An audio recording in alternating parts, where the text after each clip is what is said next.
Vamos conversar um pouquinho sobre o neoclassicismo. O neoclassicismo foi um movimento artístico que ocorreu na Europa, né? Ele englobou tanto a pintura, a literatura, a escultura e a arquitetura.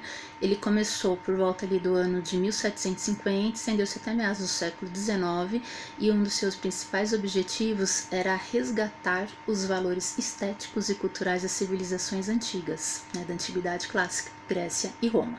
Características, né? Um resuminho para vocês. Uma valorização dos temas e padrões estéticos da arte clássica antiga, ou seja, heróis, né, mitologia, né, tudo isso era trazido novamente, revisitado, tanto na pintura quanto na escultura neoclássica. Uma forte influência das ideias filosóficas do iluminismo, principalmente aquelas ligadas à razão.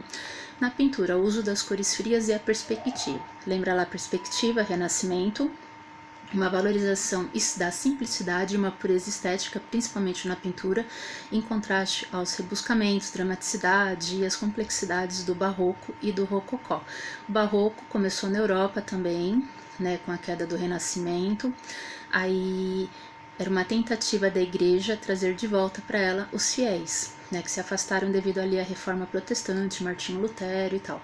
Aí veio para o Brasil, trazida pelos jesuítas, século XVI, né, iniciou-se o movimento artístico ali na Bahia, aí estendeu-se para outras capitais e estabeleceu-se em Ouro Preto, Minas, né, a antiga Ouro Preto, na antiga Vila Rica, e estabeleceu-se por lá, né. Então nessa época houve uma grande construção no barroco de igrejas católicas, ok? Os temas, né, óbvio, relacionados às imagens sacras, o catolicismo, tá? Bom, a literatura, textos que apresentam características principais da síntese, clareza e a perfeição gramática, ok?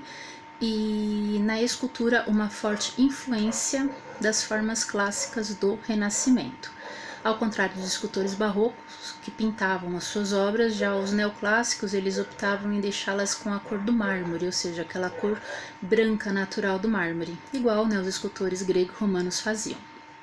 Aqui no Brasil, ele teve início ali por volta do ano de 1816, século XVIII, ali mais ou menos, com a chegada da missão francesa, com a missão artística e francesa e a fundação da Escola Real de Artes e Ofícios, né? Portanto, podemos dizer, né, que houve assim um grande impulso por parte de D. João VI para incentivar o desenvolvimento cultural aqui no Brasil.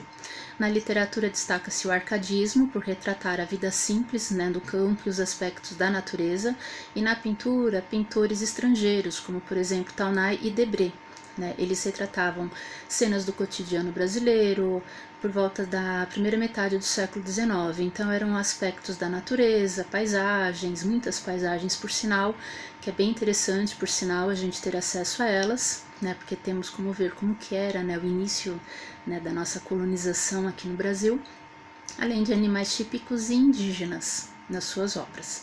E uma curiosidade, as descobertas das escavações arqueológicas das cidades romanas de Pompeia e Herculano, em meados do século XVIII, teve uma grande influência no início do movimento neoclássico. E essas descobertas fizeram reacender o interesse pela arte e a cultura greco-romana. Bacana, né? Bom, foi só um resuminho para vocês, para a gente entrar agora na atividade que a apostila pede. Então a apostila ela está trazendo um pouquinho do neoclássico para vocês, mas de uma maneira mais resumida. Clássico, acompanha lá comigo, página 19. O clássico diz respeito a algo exemplar, né? Um clássico, qualquer que seja, é referência e revisitado no decorrer dos tempos, né? Isso acontece muito, né, em todos os campos artísticos. E o mesmo ocorre com a arte clássica, que foi retomada no Renascimento. Lembra lá os ideais de beleza greco-romanos trazidos nas pinturas renascentistas? E no final do século XVIII, com o neoclássico. Surgiu na França, né, ali na Europa, como eu falei para vocês, e espalhou-se no decorrer do século XIX por toda a Europa e veio para cá, aqui no Brasil. Tá? Então aqui na apostila ele está pedindo para vocês analisarem duas fotografias, ambas são do Panteão, só que uma fica em Roma, né, e a outra em Paris, né, uma delas é neoclássica, lembra lá, ela foi revisitada, olha lá, 1764.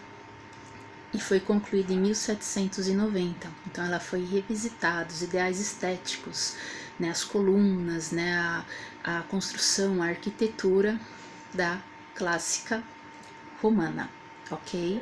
Então vocês vão ter que analisar, né, algumas informações, é um exercício fácil, é só vocês ali recordarem algumas coisas estudadas anteriormente e responder as perguntas, ok?